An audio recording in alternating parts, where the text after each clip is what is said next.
Just চিন্তা করুন, আপনি মারা গেছেন, আপনার জানাজা হচ্ছে এবং জানাজা পড়ার সময় হঠাৎ করে ইমাম সাহেব জানাজা থামিয়ে দিয়ে সবাইকে নামাজ ছেড়ে দিতে বলল। তখনই আশপাশের মানুষজন সবাই বলল, কি হয়েছে, আপনি কেন এই কথা বললেন? তখন দেখা যায় যে ওই ব্যক্তি কবর থেকে কি যেন একটা আওয়াজ এসেছে। ঘটনা আপনাকে এমন জায়গায় নিয়ে যাবে যা আপনাকে এখন থমকে দেবে। আমি বলবো আপনি একটু নাড়াচাড়া দিয়ে বসে। তো চলুন আমরা ঘটনার মূল পয়েন্টে যাই। এলাকার একটি যুবক মারা যায়। মারা যাওয়ার পরে তার জানাজার নামাজের জন্য যখন সবাই একত্রিত হয় এবং ইমাম সাহেব যখন জানাজার নামাজ পড়ানো শুরু করে, হঠাৎই ইমাম সাহেব জানাজার নামাজের ভিতরে থেমে গেলেন এবং তার চোখ মুখ বড় হয়ে গেল। সবাই শুনতে লাগলো যে ইমাম সাহেব কি হয়েছে। তখন ইমাম সাহেব বলে, এই ছেলের কবর থেকে কি যেন একটা আওয়াজ এসেছে এবং সবাই সেই জিনিসটা লক্ষ্য করে। পরবর্তীতে জানা যায় যে এই মানুষটি কখনো নামাজ পড়তো না এবং মানুষকে সুদের ঘুষের টাকা পয়সা দিত এবং সেইটা নিয়ে মানুষের উপর অনেক নির্যাতন করত, যার কারণে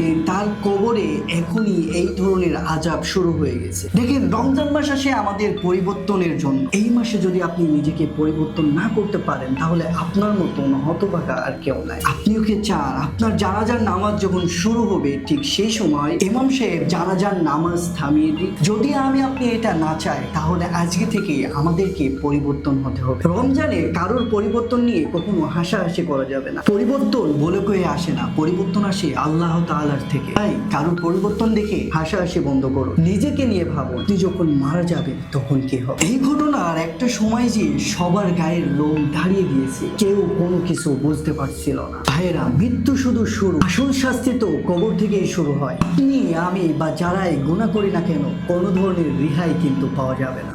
জাস্ট ভাবেন আপনার আমার কবর কেমন হবে। আজ থেকে আসুন আমরা গুনার পথ ছেড়ে দিই এবং এই ভিডিওটি শেয়ার করে সবাইকে এই ঘটনাটাকে জানিয়ে। এরকম মেসেজ পেতে যদি আপনাদের ভালো লেগে থাকে তাহলে চ্যানেল থেকে ভিডিওটা দেখলে চ্যানেলটিকে সাবস্ক্রাইব করতে পারেন, পেজ থেকে ভিডিওটা দেখলে পেজের ভিডিওটা একটি শেয়ার করে দিতে পারেন।